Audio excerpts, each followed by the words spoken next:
Hey everyone, welcome back to your favourite YouTube channel educational hikes. आज हम class 8 science का chapter number 3 synthetic fibres and plastics chapter पढ़ने वाले हैं। हमने इसके पहले क्लास 8 साइंस के लिए ऑलरेडी 2 चैप्टर अपलोड कर दिया है, क्रॉप प्रोडक्शन एंड मैनेजमेंट और दूसरा chapter micro organism friend and foe. आपको इसी वीडियो के डिस्क्रिप्शन में उनके लिंक्स मिल जाएंगे, क्लिक करिए और जाके वीडियोस को देखिए। बहुत ही अच्छे और फिगर्स के साथ हमने वीडियोस को समझाया है। अब ये chapter synthetic fibres and plastics. Synthetic fibres का मतलब क्या होता है? सिंथेटिक फाइबर्स का मतलब ही होता है मैन मेड फाइबर्स, ऐसे फाइबर्स जिसको इंसानों ने बनाया हो, एंड प्लास्टिक्स। इन्हीं दोनों चीजों के बारे में हम पढ़ेंगे। तो चलिए line by line Hindi explanation start करते हैं। आपको चैप्टर के एंड होते होते इस चैप्टर 3 के सारे डाउट्स क्लियर हो जाएंगे। तो बिल्कुल भी वीडियो को मिस मत करना, क्योंकि अगर आपने स्किप किया तो वीडियो समझ में नहीं आएगा। चलिए स्टार्ट करते हैं। The clothes which we wear are made of fabrics. जो कपड़े हम पहनते हैं वो फैब्रिक्स के बने होते हैं। हम बेसिकली कह सकते हैं जो कपड़ा है हमारा वो फैब्रिक है। Fabrics are made from fibres, और फैब्रिक्स फाइबर से बने होते हैं। ऑब्टेन्ड फ्रॉम नेचुरल और आर्टिफिशियल सोर्सेस। अब फाइबर या तो नेचुरल तरीके से हम ऑब्टेन कर सकते हैं या आर्टिफिशियल सोर्सेस से। Can you name some natural fibres? क्या तुम कुछ नेचुरल फाइबर्स के नाम बता सकते हो क्या? Fibres are also use for making a large variety of household articles.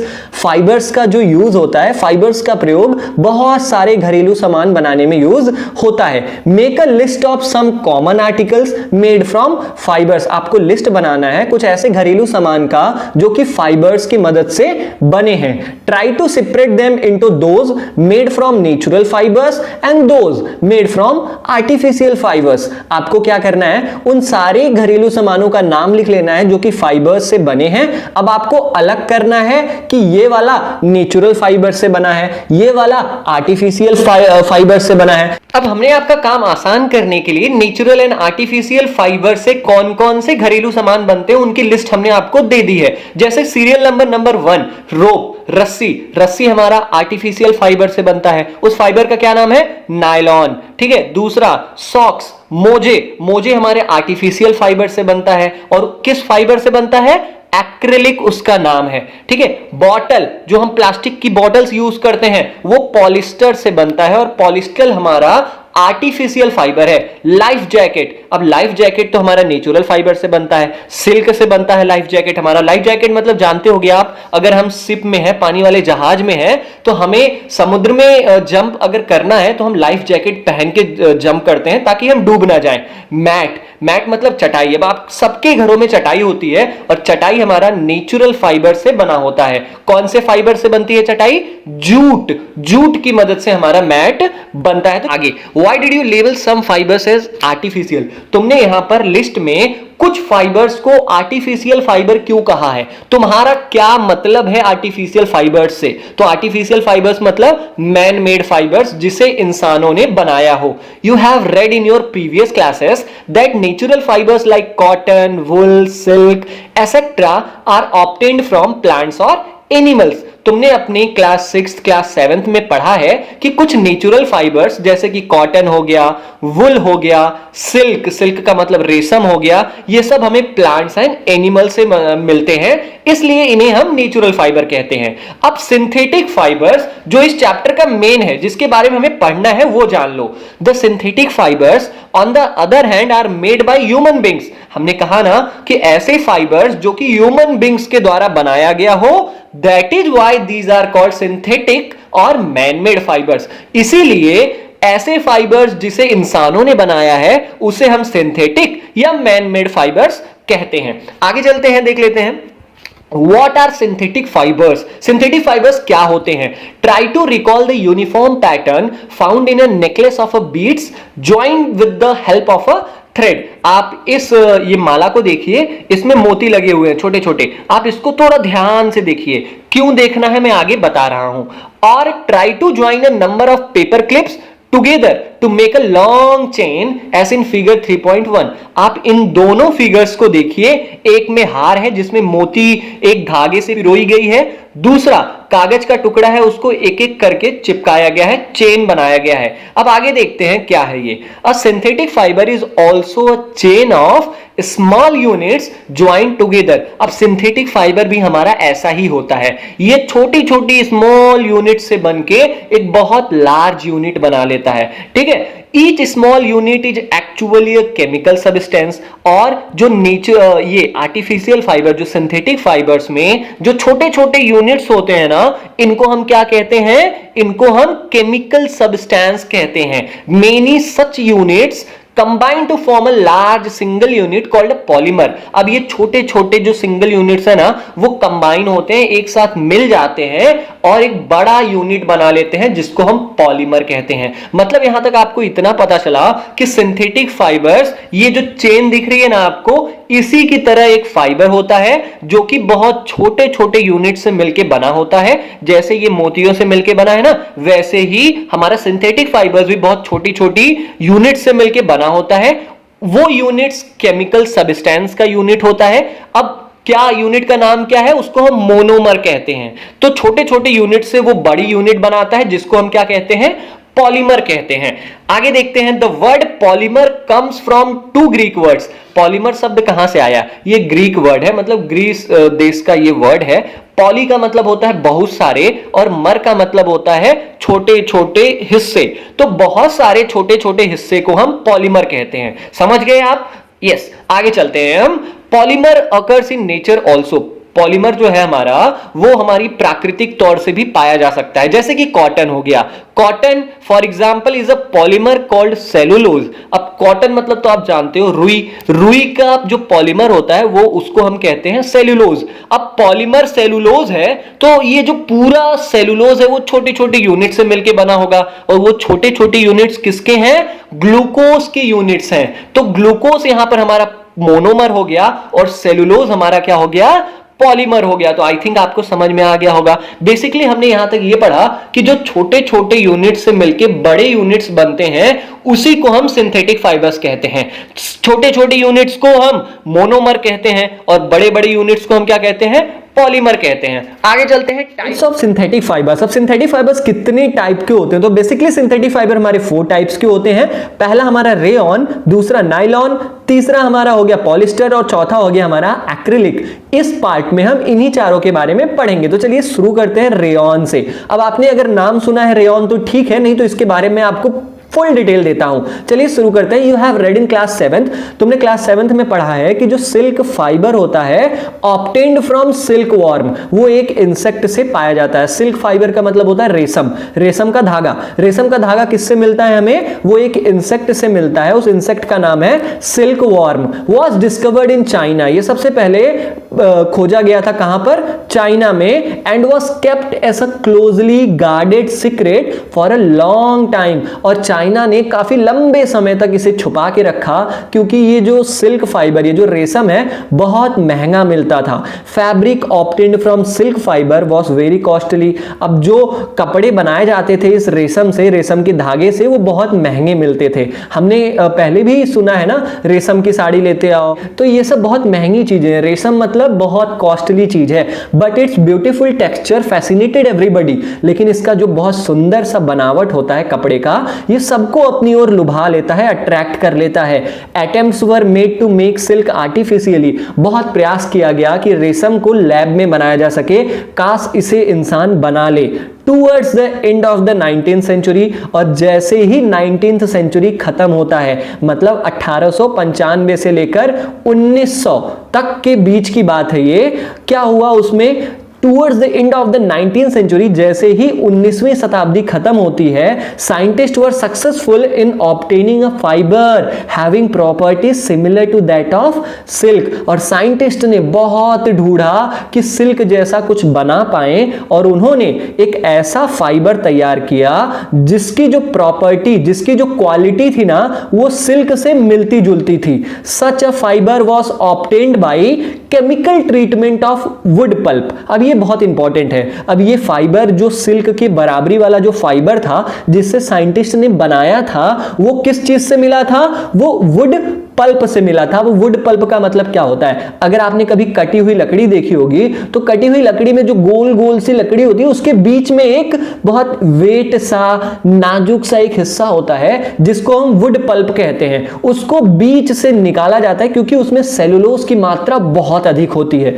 This fibre was called rayon और आर्टिफिशियल सिल्क। तो हमारा जो ये रेयॉन बनाया गया वो किस चीज की मदद से बनाया गया? Chemical treatment of wood pulp. Wood pulp जो लकड़ी का टुकड़ा था, जो लकड़ी का बीच वाला हिस्सा था, उसको हमने केमिकली ट्रीटमेंट करवाया, किसी सब्सटेंस से हमने केमिकल रिएक्शन करवाया और बन गया हमारा रेयॉन। इसलिए हम रेयॉन को आर्टिफिशियल सिल्क भी कहते हैं, नकली रेशम। ठीक है। Although rayon is obtained from a natural sources, wood pulp at it is a man made fibre. चूंकि जो हमारा रेयॉन है वो लकड़ी से पाया गया है, लेकिन फिर भी हम इसे नेचुरल फाइबर नहीं कहेंगे, हम इसे मैन मेड फाइबर कहेंगे। It is cheaper than silk and can be woven like silk fibres. ये जो रेशम के मुकाबले बहुत सस्ता होता है और रेशम के धागे जैसे गूथे जाते हैं, जैसे उससे कपड़ा बनाया जा सकता है ना, वैसे ही रेयॉन के धागों से भी हम कपड़े को बना सकते हैं। Rayon is mixed with cotton to make bedsheets. Rayon को हम कॉटन, रुई से मिलाकर बेडशीट बनाते हैं, चादर बनाते हैं। और अगर हम उसे वुल से मिला दें, ऊन से मिला दें, तो हम कालीन बना सकते हैं, कारपेट बना सकते हैं। कारपेट हम क्या करते हैं यूजुअली? कारपेट हम जमीनों पे फैलाने के लिए, जहां पर फर्श वर्श होता है ना, वहां पर जमीनों पे फैलाने के लिए हम कारपेट्स का यूज करते हैं। तो रेयॉन का यूज जान लो, बेडशीट्स बनाने के यूज में आता है और कारपेट्स बनाने के यूज में आता है। दूसरा हम पढ़ेंगे nylon. Nylon is another man made fibre. Nylon भी इंसानों द्वारा बनाया हुआ एक फाइबर है जिसे हम सिंथेटिक फाइबर कहते हैं।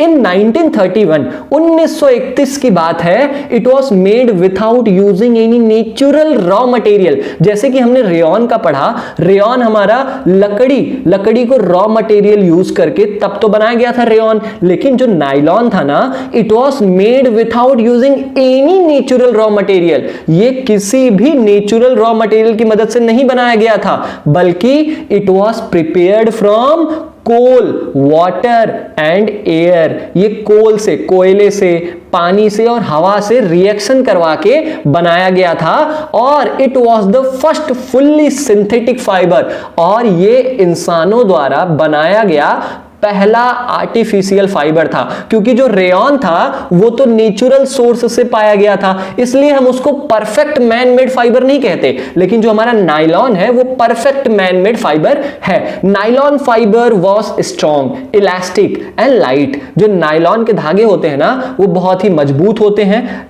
इलास्टिक मतलब लचीले होते हैं, एंड लाइट और बहुत हल्के होते हैं। इट वॉज लस्टरस, ये बहुत ही शाइनी, बहुत ही चमकदार होते हैं और बहुत ही आसानी से हम इसे धो सकते हैं। So it became very popular for making clothes. इनकी, इस नायलॉन की ये सारी क्वालिटीज की वजह से नायलॉन बहुत फेमस हो गया कपड़े बनाने के लिए। अब हम देखो नायलॉन से क्या क्या बना सकते हैं। ये हमारे पर्दे टंगे हुए हैं, नायलॉन से बनते हैं। मोजे नायलॉन से बनते हैं। We use many articles made from nylon such as socks, ropes, tents, toothbrush, car seat belts, sleeping bags, curtains, etc. रस्सियां, मोजे, टेंट, टूथब्रश का जो हमारी ऊपर की ब्रश होती है ना, वो भी नायलॉन का ही बना होता है। कार का जो सीट बेल्ट होता है वो भी नायलॉन का बना होता है। स्लीपिंग बैग एक पॉलिथीन के जैसा आता है जिसको हम खुद में उसको पैक कर लेते हैं और अंदर सो जाते हैं, वो बैग होता है, तो वो भी हमारा नायलॉन से बनता है। पर्दे ये भी नायलॉन से बनते हैं। तो नायलॉन के ये सारी यूजेस हैं, आप इनको याद कर लेना, ये इंपॉर्टेंट है जिसको मैंने अंडरलाइन किया है। तो आगे नेक्स्ट जो है हम आगे पढ़ते हैं, यहां पे देख लेते हैं use of nylon fibres. Nylon also used for making parachutes and ropes for rock climbing. अब नायलॉन का हमारा यूज पैरासूट बनाने में भी होता है, और ये जो भाई साहब रस्सी लेकर चढ़ रहे हैं पहाड़ पर, ये रस्सी भी नायलॉन का ही बनता है। ठीक है, क्योंकि a nylon thread is actually stronger than a steel wire. क्योंकि जो नायलॉन का ये जो धागा होता है ना, वो स्टील के धागे से, स्टील के वायर से भी ना बहुत ज्यादा मजबूत होता है। इसलिए ये बंदा इतने आराम से इस रस्सी के सहारे चढ़ रहा है। आगे देख लेते हैं, एक्टिविटी है, इसको तो पढ़ाना नहीं है, आप देख लेना, आपके स्कूल वाले टीचर इसे करा देंगे। आगे हम अपना लास्ट पॉलिस्टर एंड एक्रेलाइक मतलब तीसरा सिंथेटिक फाइबर और चौथा सिंथेटिक फाइबर, इसके बारे में पढ़ लेते हैं। Polyester is another synthetic fibre. Fabric made from this fibre does not get wrinkled easily, it remains crisp and is easy to wash. यहां पर बताया गया है कि जो कपड़े पॉलिस्टर की मदद से बनाए जाते हैं ना, could not get wrinkled easily, ये बहुत जल्दी सिकुड़ नहीं जाते। जैसे हमने अगर कोई कपड़ा पहना, अगर हमने एक बार पहन लिया, फिर उसे अगर हमने धो दिया, धोने के बाद हम देखते हैं तो वो कपड़ा क्या हो जाता है, बहुत सिकुड़ सा जाता है, जिसके लिए हमें उस पर आयरन करनी पड़ती है, प्रेस करना पड़ता है। लेकिन जो पॉलिस्टर से बने कपड़े होते हैं ना, वो रिंकल्ड नहीं होते, वो सिकुड़ते नहीं है। इट रिमेन्स क्रिस्प, वो सीधे ही रहते हैं, इसलिए इन पर बार बार प्रेस करने की जरूरत नहीं पड़ती और बहुत हल्के होते हैं, इसलिए धोने में भी इन्हें आसानी होती है। So it is quite suitable for making dress material. और इसी सारी क्वालिटीज की वजह से ना जो हमारे ड्रेस हैं वो पॉलिस्टर से ही बनाए जाते हैं, ताकि हमें बार बार उसको प्रेस ना करना पड़े, आसानी से हम उसे धो लें। You must have seen people wearing nice polyester shirts and other dresses. तुमने बहुत सारे लोगों को देखा होगा कि उन्होंने पॉलिस्टर से बने शर्ट्स को पहना है। अब पॉलिस्टर से बने शर्ट, ऐसा तो कोई नहीं कहता ना कि ये मेरा शर्ट पॉलिस्टर का है, उसका कुछ इजी सा नाम दिया गया है। उसको क्या बोलते हैं हम? Terylene. Terylene is a popular polyester. आप किसी कपड़े की दुकान पर जाइए, आप उससे कह दीजिए कि मुझे टेरेलिन चाहिए, तो टेरेलिन हमारा पॉलिस्टर का ही एक टाइप है, बहुत पॉपुलर नाम है, हम पॉलिस्टर को टेरेलिन नाम से भी जानते हैं। It can be drawn into very fine fibres that can be woven like any other yarn. अब टेरेलिन को ना हम बहुत आसानी से क्या कर सकते हैं, छोटे छोटे धागों में निकाल सकते हैं, इसे तोड़ सकते हैं। That can be woven like any other yarn. और पॉलिस्टर को भी हम कॉटन जैसे हम सिलते हैं, जैसे हम नाइलॉन को सिलते हैं, जैसे हम रेयॉन को सिलते हैं और उससे कपड़ा बनाते हैं, सेम ऐसे ही हम पॉलिस्टर को भी छोटे छोटे दागों में अलग कर सकते हैं और उसको बुनकर दूसरे कपड़े हम बना सकते हैं, शर्ट्स बना सकते हैं और भी बहुत सारी चीजें हम बना सकते हैं। अब यहां पर बूझो है, my mother always buys PET bottles and PET jars for storing rice and sugar। ये पूछ रही है कि मेरी माँ हमेशा PET bottles और PET jars खरीदती है ताकि वो चावल और चीनी को रख सके। I wonder what PET is। लेकिन मुझे पता नहीं है कि PET होता क्या है, तो चलो हम बूझो को बताते हैं कि PET क्या होता है। PET is a very similar form of a polyester। PET जो है वो पॉलिस्टर का ही एक फॉर्म है, बहुत छोटा फॉर्म है। It is used for making bottles. इसका प्रयोग किस लिए होता है? हम PET की मदद से बॉटल्स बनाते हैं, बर्तन बनाते हैं, फिल्म्स का मतलब आप समझ सकते हो, जो हमारी ऐसे कह सकते हो आपकी जो रील होती है हमारे कैमरे की, वो भी हम किससे बनाते हैं? पॉलिस्टर से बनाते हैं। वायर, तार, वो भी पॉलिस्टर से बनता है। और भी बहुत सारे उपयोगी घरेलू सामान है जो कि पॉलिस्टर से बनता है। तो this is all about the first part. हम दूसरे पार्ट में आपको एक्रिलिक, जो हमारा लास्ट रह गया है टाइप्स ऑफ सिंथेटिक फाइबर में, वो पढ़ेंगे। फिर सिंथेटिक फाइबर्स की प्रॉपर्टीज, यूजेस, बहुत कुछ है, पढ़ते हैं अपने अगली वीडियो में। आई थिंक आपको ये वीडियो देख के मजा आया होगा। अगर वीडियो पसंद आए यार तो लाइक कर देना, इससे हमें मोटिवेशन मिलती है। चैनल को सब्सक्राइब कर देना। मिलते हैं अपने अगली वीडियो में, तब तक के लिए जय